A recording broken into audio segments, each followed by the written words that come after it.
दोस्तों नमस्कार। अगर आपको ये शिकायत रहती है कि YouTube पर केवल आसान मैथ करा दिया जाता है और टफ लेवल हार्ड जो मैथ होते हैं उसको नहीं कराया जाता, तो ये वीडियो आपकी शिकायत दूर कर देगी। क्योंकि इस वीडियो में उस तरह के मैथ को मैं शामिल किया हूँ परसेंटेज से, जो किसी टाइप में नहीं आते। ऐसे तो मैं हर टाइप्स के मैथ परसेंटेज की प्लेलिस्ट में बता चुका हूँ, उसका वीडियो पड़ा होगा प्लेलिस्ट में। अगर आपको किसी भी टॉपिक में दिक्कत है परसेंटेज के, चाहे वो जनसंख्या संबंधित हो, चुनाव संबंधित हो, परीक्षा पास फेल संबंधित हो, तो आप जाके देख सकते हैं। वहाँ आपकी जो शिकायत है वो दूर हो जाएगी। लेकिन फिर भी आज की इस वीडियो में ऐसे मैथ जो किसी भी टाइप्स में नहीं आते, उसको आज सॉल्व करने वाले हैं। तो आइए शुरू करते हैं। अगर आपको बेसिक पता है, बेसिक जानते हैं परसेंटेज के, तो ही आप ये वीडियो देखिए, तभी समझ में आएगा आपको। अदरवाइज आप बेसिक कंप्लीट कर लीजिए, इस चैनल पे पड़ा हुआ है, जाके देखिए और फिर इस वीडियो को देखिए, तब आपको ज़्यादा समझ में आएगा और आप ज़्यादा इंजॉय कर पाएंगे इस वीडियो को और समझ पाएंगे। पहला क्वेश्चन आपके स्क्रीन पे दिख रहा होगा। 1000 सीटों वाले एक स्टेडियम में 100 सीटें छोड़कर सभी टिकट बेच दिए गए। उनमें 20% आधी कीमत पर बिके और शेष 20 रुपए की कीमत पर बिके। तो टिकट की बिक्री से प्राप्त कुल कितने रुपए मिले, ये आपको बतानी है। ठीक है, यानी एक स्टेडियम में 10,000 सीट है। आइए बनाते हैं इसको, सॉल्यूशन इसका करते हैं। पूरा स्टेडियम में 10,000 सीट है, ठीक, और इनमें से 100 सीट छोड़कर बाकी टिकट बेच दिए जाते हैं। यानी जो टिकट बेचे जाते हैं 100 सीट छोड़कर, वो कितना बेच दिए जाते हैं? 9,900। उनमें से 20% आधी कीमत पर बेचे जाते हैं। जैसे कैसे, कहीं भी आप जाते हैं, किसी भी टिकट को खरीदते हैं या किसी कोर्स को खरीदते हैं, तो लिखा रहता है कि पहले 50 स्टूडेंट के लिए 50%, 10% या 20% छूट रहती है। उसी तरह से स्टेडियम में 20% पहले आने वाले लोगों के लिए आधी कीमत 50% की छूट है, ये क्वेश्चन कहता है। तो ये देखिए, इतने टिकट बेचे जाते हैं और इनमें से जो 20% लोग हैं, पहले जो आ रहे हैं 20/100, इनको आधी कीमत पे दिया जा रहा है।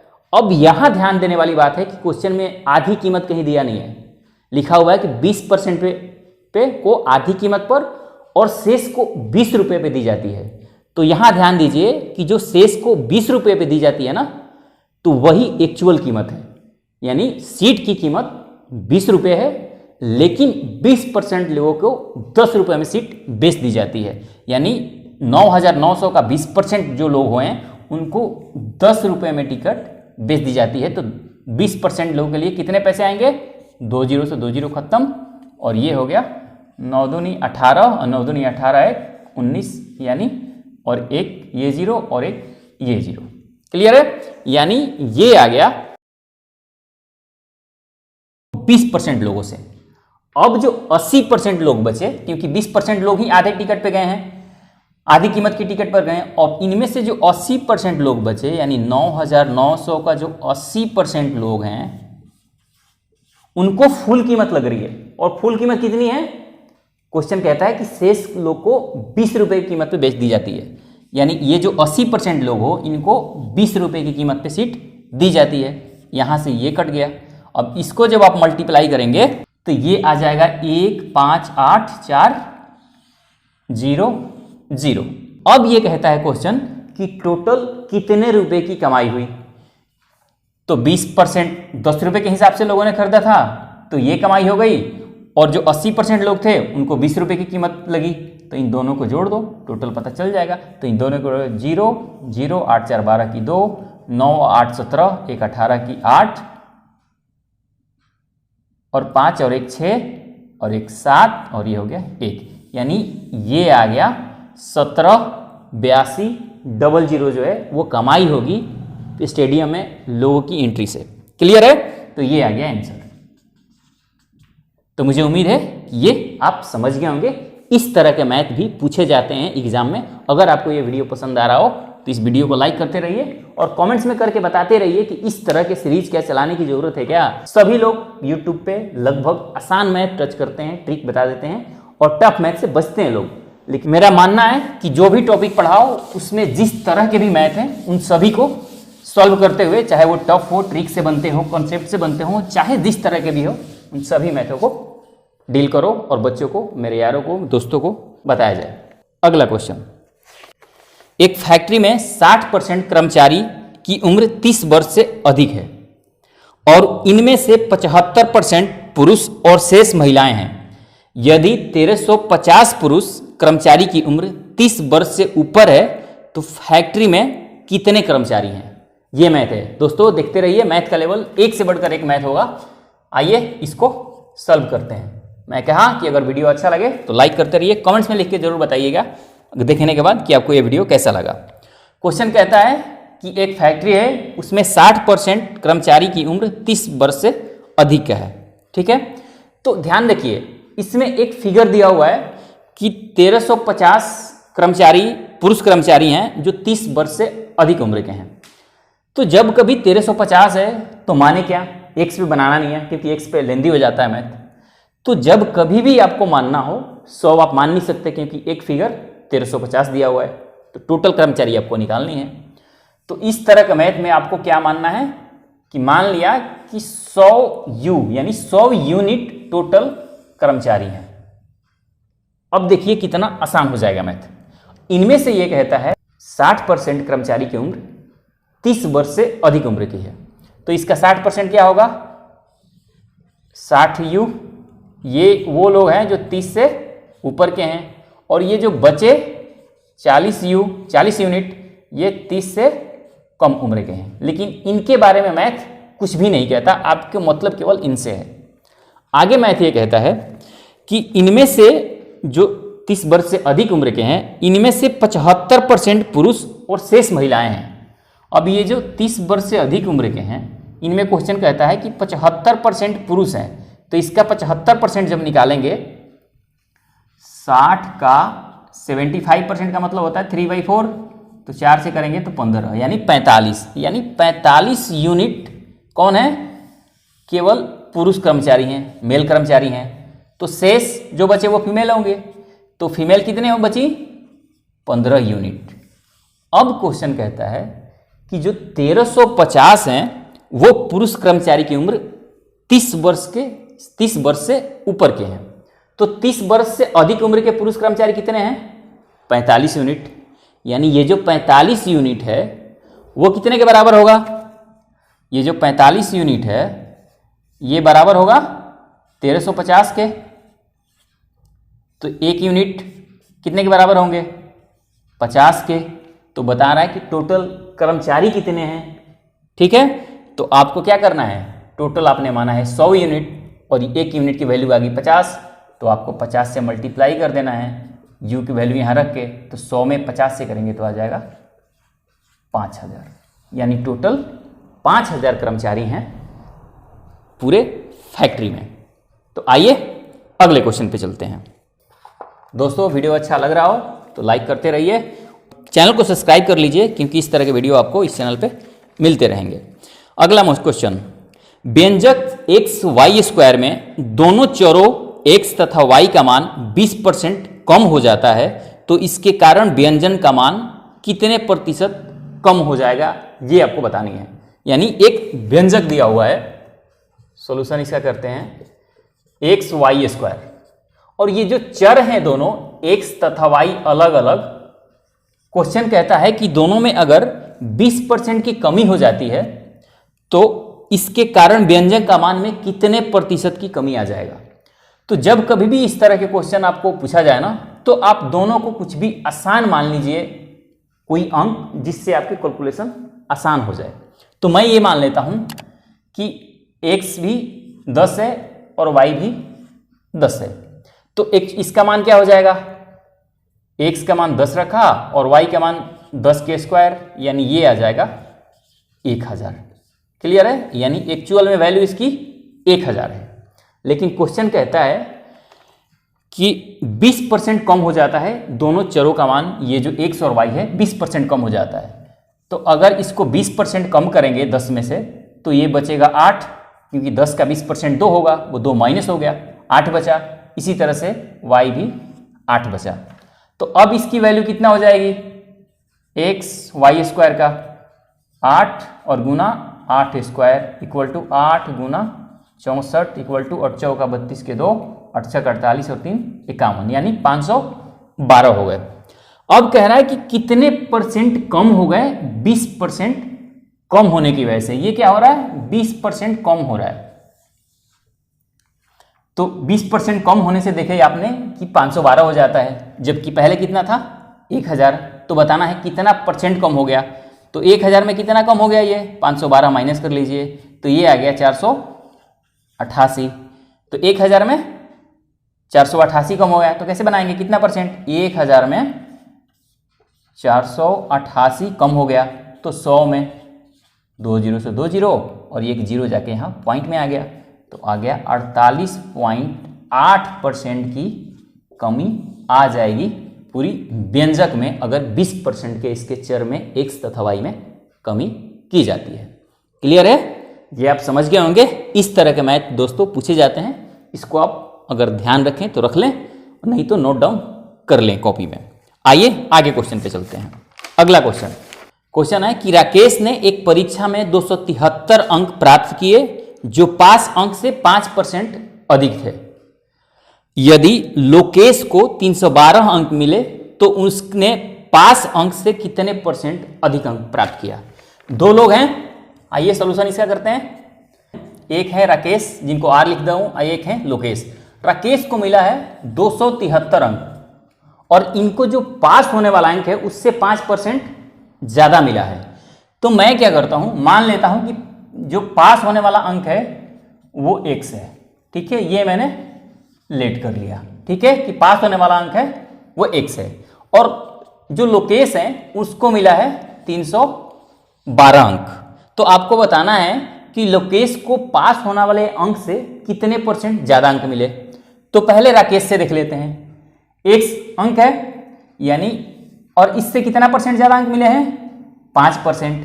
यानी x का जो 5% ज्यादा यानी 105 बटे जो 100 है वो कितना है? 273 है। क्योंकि राकेश को जो पास होने वाला अंक है, मैंने माना है कि x अंक ला देगा तो कोई पास हो जाएगा, उससे 5% अधिक अंक मिला है राकेश को, यानी x का 105 बटे 100 273 होगा। तो क्या हो जाएगा? आप काटें इसको, तो x equal to 273 multiply 100 upon 105। 5 से करेंगे तो 21 और 5 से करेंगे तो 20 25 और 21 से करेंगे इसको 21 एक बार में और 21 63। ये आ गया 13 दूनी 26 यानी 260 अंक। यानी x यानी पास होने के लिए जो अंक चाहिए वो कितना चाहिए? 260। अब क्वेश्चन ये कहता है कि लोकेश को पास होने वाले अंक से कितने परसेंट अंक ज्यादा मिले हैं। तो कितने ज्यादा मिले हैं? 312 इसको मिला है और पास होने के लिए कितना चाहिए? 260 ही चाहिए। तो कितना ज्यादा मिला? 52 ज्यादा मिला है। तो पूछ रहा है कितना परसेंट हुआ? तो 260 अंक चाहिए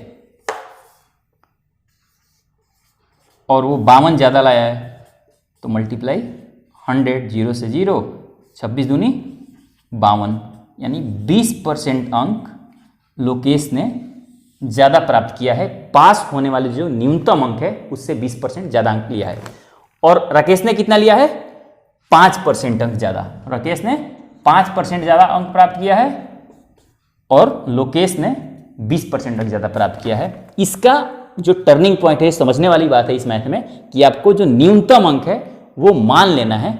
कुछ भी मान सकते हैं आप, x मान लें या y मान लें, जो भी मान लें, लेकिन x मान लेना है। तो 5% ज़्यादा यानी x का 122 बटे 60, यहाँ से x की वैल्यू निकल गई। इसके बाद मैथ आसान हो जाता है। यही समझने वाली बात है। आइए अगले मैथ पे चलते हैं। दोस्तों क्वेश्चन है कि एक व्यक्ति ने ब्रांड ए की 4 कमीजें और ब्रांड बी की कुछ कमीजों का ऑर्डर दिया। ब्रांड ए की एक कमीज का मूल्य ब्रांड बी की एक कमीज से दुगना था। ठीक है, माल आने पर पता चला कि दोनों ब्रांडों की संख्या आपस में बदल गई है। इससे ब्रांड 40% महंगा हो गया। मूल ऑर्डर में ब्रांड ए की कमीज का ब्रांड बी की कमीज के साथ अनुपात क्या था, ये आपको बतानी है। क्वेश्चन आपके स्क्रीन पे दिख रहा होगा, उसको ध्यान से पढ़ लीजिए। आइए दोस्तों इस क्वेश्चन को सॉल्व करते हैं। तो देखिए कोई व्यक्ति है और वो दो ब्रांड की कमीज का ऑर्डर देते हैं, ए और बी, दो ब्रांड है। अब ये क्या करते हैं कि ब्रांड ए की 4 कमीज का ऑर्डर देते हैं जो क्वेश्चन कहता है, और ब्रांड बी की कुछ कमीज का ऑर्डर देते हैं। यहां क्लियर नहीं है कि ब्रांड बी की कितनी कमीजें हैं, तो मैं मान लेता हूं कि ब्रांड बी की n कमीजें होंगी। n कमीज का बी के ब्रांड का और ए ब्रांड की लिखा हुआ क्वेश्चन में कि 4 कमीजों की ऑर्डर दिया जाता है। आगे ये क्वेश्चन कहता है ब्रांड ए की 1 कमीज का मूल्य ब्रांड बी की 1 कमीज के मूल्य से दुगना है, यानी ब्रांड ए की जो 1 कमीज का मूल्य है वो बी से दुगना है। अगर मैं ये मान लेता हूं कि ब्रांड बी की 1 कमीज का जो मूल्य है यानी प्राइस है, जो प्राइस है 1 कमीज का बी का वो 100 रुपया है, तो ए का कितना हो जाएगा? दुगना हो जाएगा। क्यों दुगना होगा? क्योंकि क्वेश्चन कहता है बी की जो 1 कमीज का प्राइस है ए वाला उस बी से दुगना है। अब क्या करना है, आगे क्वेश्चन क्या कहता है कि माल के आने पर पता चलता है कि माल की अदला बदली हो गई है। ठीक है, अब अदला बदली का क्या मतलब है, यानी कि जो ए और बी है 2 ब्रांड, उसमें अदला बदली हो गई है संख्या में। इसका मतलब कि जो बी की संख्या है वो n आ गई है और n वाला ऑर्डर बी में आ गया है, यानी जो बी की कमीज की संख्या थी n वो a में आ गया और जो a की कमीज की संख्या थी वो वाला b में आ गई। इससे क्या होता है, अब मूल्य तो वही है कि a का 2x है और b का x है, तो इसमें कितना पैसा खर्च होता है जब इसको मल्टीप्लाई करेंगे, क्योंकि ये तो प्राइस है और ये कीमत है, तो मल्टीप्लाई करेंगे तो ये आ गया a कमीज का मूल्य 8x और b कमीज का मूल्य आ गया nx जो ऑर्डर किया गया है। तो टोटल वैल्यू कितना हुआ, टोटल प्राइस कितना हुआ 8x प्लस nx। क्लियर है। लेकिन जब अदला बदली हो जाता है तो प्राइस में क्या दिक्कत आती है, 2nx और प्लस 4x, यानी टोटल प्राइस यहां न्यू टोटल प्राइस कितना हो गया, ये हो गया 2nx प्लस 4x, क्योंकि अदला बदली हो जाती है, यानी जो संख्या है कमीज का वो बदल जाती है, ए वाला बी में और बी की जगह ए आ जाता है, इससे ये आ जाती है। लेकिन क्वेश्चन कहता है कि 40% इससे जो मूल्य है वो बढ़ जाता है, यानी ये जो प्राइस है इससे 40% ज़्यादा है। यानी मैं ये कहूँ अगर लिखूँ कि 8x प्लस nx का 140 बटे जो 100 है वो कितना हो जाएगा, 2nx प्लस 4x होगा, क्योंकि ये जो अदला बदली होता है उससे 40% मूल्य बढ़ जाता है, यानी ये एक्चुअल प्राइस था इसका 40% बढ़ा दिया हमने तो ये मूल्य आ गया। तो यहाँ से क्या करेंगे, इसको सॉल्व करेंगे, काट दिया, 2 पचे 10, 2 सते 14। तो जब आप इसको करेंगे कैलकुलेशन तो क्या होगा, इसको 7 से करेंगे तो ये आएगा 56x plus 7nx equal to, ये 5 यहाँ भागा है तो इधर जाके मल्टीप्लाई होगा, तो यानी 10nx प्लस 4x आएगा, 4 नहीं 20, 20x। अब क्या करेंगे, x वाले को इस तरफ कर देंगे तो ये आ गया 36x और ये इधर 7nx में 10nx में से 7nx घटा लेंगे तो ये आ गया 3nx। यहां से x और x खत्म हो गया तो n की वैल्यू आ गई 36 बटे 3 यानी 12। 36 बटे 3 का मतलब 12, यानी n की वैल्यू कितना है, 12 है। यहां n की वैल्यू कितना है, 12 है। तो आपको ये बताना है कि ब्रांड ए की कमीज का ब्रांड बी की कमीज के साथ अनुपात क्या है, रेशियो क्या है। तो यहां किस रेशियो में है, 4 से करेंगे तो 4 तिया 12, यानी ए ब्रांड की कमीज है और बी ब्रांड की कमीज है, इन दोनों में रेशियो है 1:3 और ये ही हो गया आपका आंसर। समझ गए? अगर नहीं समझे तो मैं एक बार फिर से इसको ब्रीफ करता हूं, उसको ध्यान से समझिए। क्वेश्चन ये कहता है कि ब्रांड ए की 4 कमीज और ब्रांड बी की कुछ कमीज खरीदा जाता है, तो मैंने n मान लिया कि n कमीज खरीदा जाता है। आगे मैथ ये कहता है कि कि ब्रांड ए की कमीज की एक कमीज का मूल्य ब्रांड बी की एक कमीज के मूल्य से दुगना है। तो मैंने माना कि ब्रांड बी की एक कमीज का मूल्य 100 रुपया है, तो मैंने माना कि ब्रांड बी की एक कमीज का मूल्य 100 रुपया है, तो ब्रांड ए की एक कमीज का मूल्य कितना होगा 2x, क्योंकि दुगना कहता है, ये क्वेश्चन में कहा हुआ है। तो मैंने यहां से निकाल लिया कि टोटल बी का कितना रेट हो गया, तो n है 100 रुपये एक कमीज है तो nx आ गया, 4 कमीज है 2x रुपये की एक कमीज है तो 8x आ गया। यानी टोटल प्राइस जो ऑर्डर किया गया है जितने मूल्य का वो ये है। लेकिन होता क्या है कि माल ढुलाई की वजह से जो संख्या है ए और बी की वो बदल जाती है, यानी ए की संख्या बी वाली आ जाती है और बी की संख्या ए में आ जाती है, और उससे क्या होता है कि जो प्राइस है वो 40% बढ़ जाता है। तो यहां जो पहले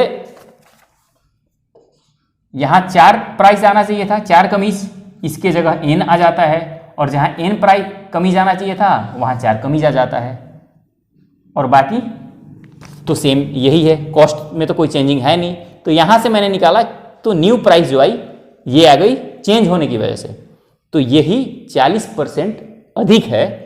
तो यही मैंने कर दिया कि ये जो प्राइस है इसका 140/100 यानी 40% बढ़ा दूंगा मैं, तो ये आ जाएगा। यहाँ से आपको आ जाएगा n की वैल्यू, और n की वैल्यू जब आ जाएगा तो यही पूछा हुआ है कि तो a कमीज की b कमीज के साथ अनुपात ही लगाना है, तो ये हो गया 1:3। समझ गए? अगले मैथ की ओर चलते हैं। अगला क्वेश्चन दोस्तों, सेल्फ बी में जितनी पुस्तकें हैं सेल्फ ए में उसकी 4/5 है। यदि ए की 25% पुस्तकें बी में अंतरित कर दी जाए और फिर बी से 25% पुस्तकें ए में अंतरित कर दी जाए, तो ए में पुस्तकों की कुल संख्या का प्रतिशत कितना होगा, ये आपको बताना है। अंतरित करने का मतलब डाल दिया जाता है एक से दूसरे में। तो पहला लाइन देखिए, बी में जितनी पुस्तकें हैं सेल्फ ए में उसकी 4/5 है। तो क्वेश्चन शुरू करते हैं। मैंने मान लिया कि बी सेल्फ बना हुआ है और ए सेल्फ है बुक रखने के लिए, ठीक है, बुक सेल्फ बना हुआ है। बी में मैंने मान लिया कि 100 किताबें पड़ी हुई हैं, ये मैंने लेट किया है, ठीक है।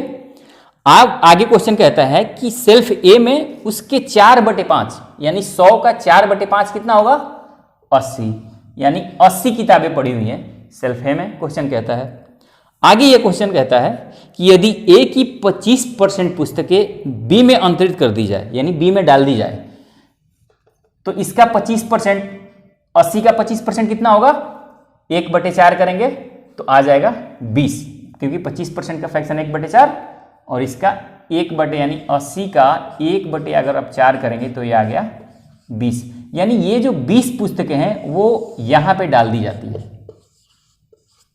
तो बी में कितनी पुस्तकें हो गई 120, और इसमें कितनी बच गई माइनस हो गया 20, तो ये आ गया 60।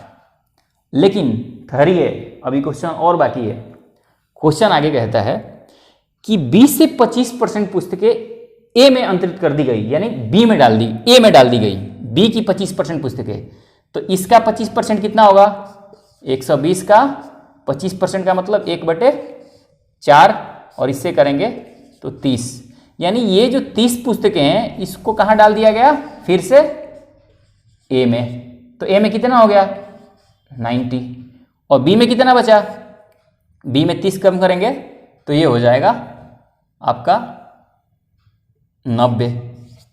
तो कहता है क्वेश्चन कि आपको बताना है कि ए में कितने % पुस्तकें हैं।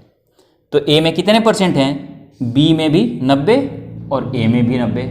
इसका मतलब कि 50% पुस्तकें ए सेल्फ में रखी हुई हैं। अगर बी में भी पूछा जाता तो बी में भी 50% ही हैं, 50% ही हैं, क्योंकि टोटल पुस्तक कितनी है, ए में शुरुआत में 100 थे और बी में 80 थे, यानी टोटल 180 पुस्तक था। और लास्ट में क्वेश्चन के अनुसार हम अगर फॉलो करते हैं तो 90-90 सेल्फ ए में और बी में पुस्तकें रह जाती है, यानी 50-50% पुस्तकें सेल्फ ए और बी में रखी हुई है। ये आपका हो गया आंसर।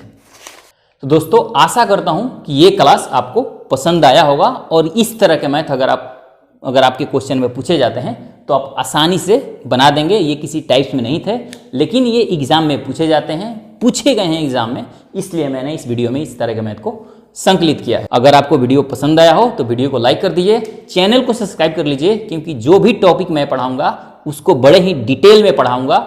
ऐसा नहीं करूंगा कि आसान मैथ बता के या जो ट्रिक वाले मैथ है उसको बता के छोड़ दूंगा। जिस भी टॉपिक को मैथ में पढ़ाऊंगा या रीजनिंग में पढ़ाऊंगा उसको पूरा डिटेल से पढ़ाऊंगा। इसके लिए आप निश्चिंत रहिए। अगर इस तरह की पढ़ाई आप चाहिए तो आप इस चैनल को सब्सक्राइब कर लीजिए और कमेंट्स में लिख के बताइए कि ये क्लास आपको कैसा लगा, और आपके जहन में भी कोई मैथ है जो आपसे नहीं बन रहा है तो कमेंट्स बॉक्स आपके लिए खुला हुआ है, उसमें आपका स्वागत है। आप लिखिए, उसका आंसर भी कर दिया जाएगा या अगले वीडियो में उस मैथ को शामिल करके यहाँ बता दिया जाएगा। तो देखने के लिए आपका बहुत बहुत धन्यवाद। मिलते हैं अगले वीडियो में, तब तक के लिए जय हिंद।